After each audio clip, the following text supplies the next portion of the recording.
নমস্কার বন্ধুরা, মায়ের ছেলে আপনাদের সকলকে স্বাগত। আশা করি আপনারা সকলেই ভালো আছেন। নতুন বছরে আমার সকল বন্ধুকে শুভেচ্ছা জানাচ্ছি। সকলের যেন সারা বছরটা খুব ভালোভাবে কাটে। আমি আজকে আপনাদের একটা কেকের রেসিপি দেখাবো। আমি প্রথমে হাফ কাপ চিনি গুঁড়ো নিলাম, হাফ কাপ টক দই আর 1/4 কাপ রিফাইন অয়েল নিলাম। এবার ওটা ইচ্ছে করলে বাটারও দেয়া যাবে। মেল্টে বাটার গলিয়ে নিয়ে 1/4 কাপ গলানো বাটার, তারপরে হাফ কাপ দুধ দিচ্ছি।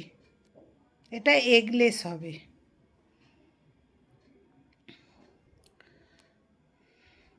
এটা একটা ভ্যানিলা স্পঞ্জ আমি করব। এটা খুব সহজেই বাড়িতে বানিয়ে নেওয়া যায় ছোটোখাটো অনুষ্ঠান হলে। আমি 1 কাপ ময়দা দিলাম,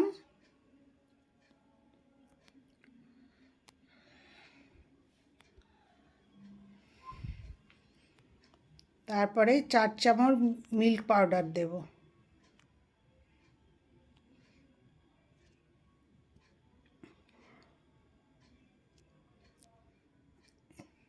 চার চামচ মিল্ক পাউডার,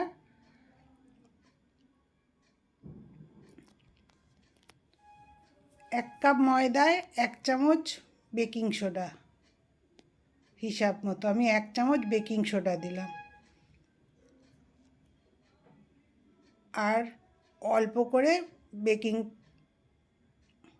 বেকিং পাউডার দিলাম, আর বেকিং সোডা দিলাম অল্প করে। 1 চামচ বেকিং পাউডার আর 1 পিঞ্চ দিলাম বেকিং সোডা।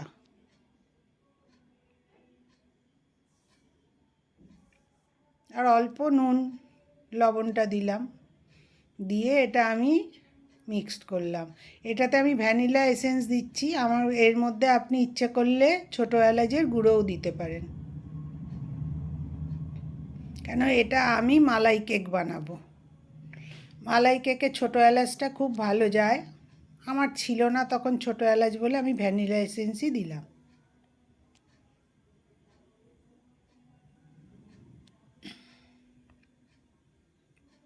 এবার আমি এটা ইলেকট্রিক ওভেনে এটাকে 180 ডিগ্রিতে প্রিহিট করতে দিয়েছি 10 মিনিটের জন্যে। তারপরে ওটা আমি 30 মিনিটের জন্য ওটা বেক করে নেব।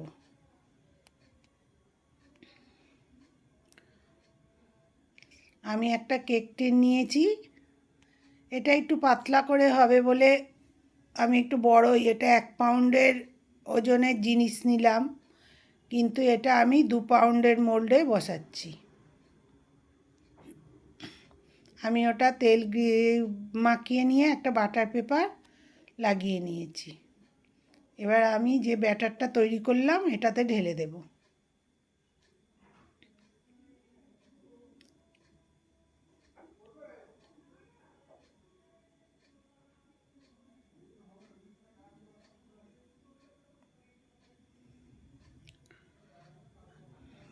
দিয়ে একবার 2-3 বার একটু ট্যাপ করে নিলে ভেতরে এয়ার বাবলস থাকলে সেগুলো বেরিয়ে যায়। এবার আমি ওভেনে এটাকে বেক করতে বসিয়ে দিলাম। আপনি যদি আমার নতুন বন্ধু হন, প্লিজ আমার চ্যানেলটা সাবস্ক্রাইব করে দেবেন, আর সকল বন্ধু আমার সাথে থাকবেন। সাবস্ক্রাইব করার পরে পাশে বেল আইকনটা টিপে দিলে আমি যখন নতুন ভিডিও দেব তার নোটিফিকেশান আপনাদের কাছে চলে যাবে। আমার স্পঞ্জটা রেডি হয়ে গেছে। এবার আমি দুধ বসিয়েছি। আমি 1/2 লিটার দুধ ফুটতে দিয়েছি। এটা 1/2 লিটার দুধটা তারও হাফ করে নেব আমি।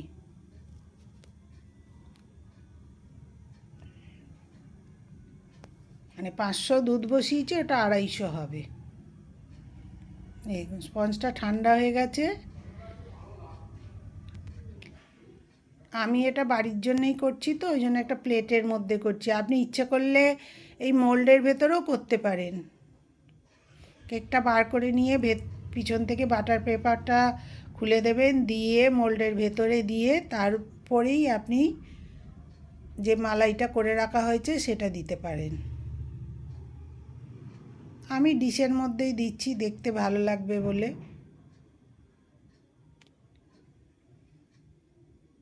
কত নরম স্পঞ্জটা তৈরি হয়েছে দেখুন।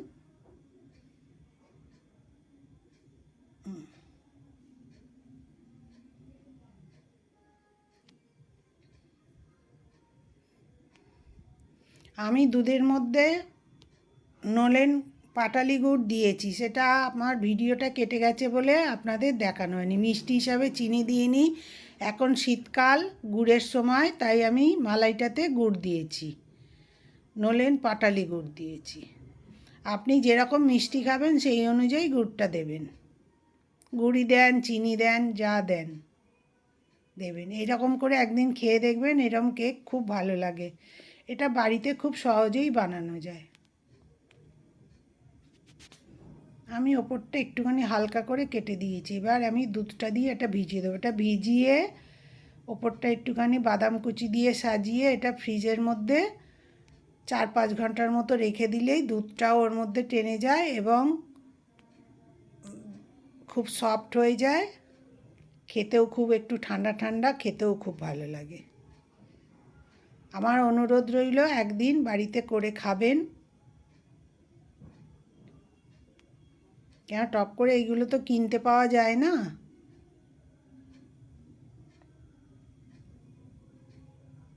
দেখুন কত সুন্দর দেখতে হয়েছে। এটা যদি আপনি বাটির ভেতর করেন, কানা উঁচু যে জায়গাগুলো থাকে, তাহলে দুধটা আরও ভালো টানবে ওর ভেতরে। আমি ডিশের মধ্যে করেছি বলে ধারে পাশে একটু মালাইটা রয়ে গেছে। তবে কেকটা পিস পিস করে কেটে দেবেন, যখন তার উপর ছড়িয়ে দেবেন খুব ভালোই লাগবে খেতে। আমি তার উপর একটু কেশর দিচ্ছি, একটু বাদাম কুচিয়ে দিয়েছি, আমন্ড বাদাম, তার উপর একটু পেস্তা দিলাম আর একটু কেশর দিলাম। দেখুন কত সুন্দর দেখতে হয়েছে, খেতেও ভীষণ ভালো হয়।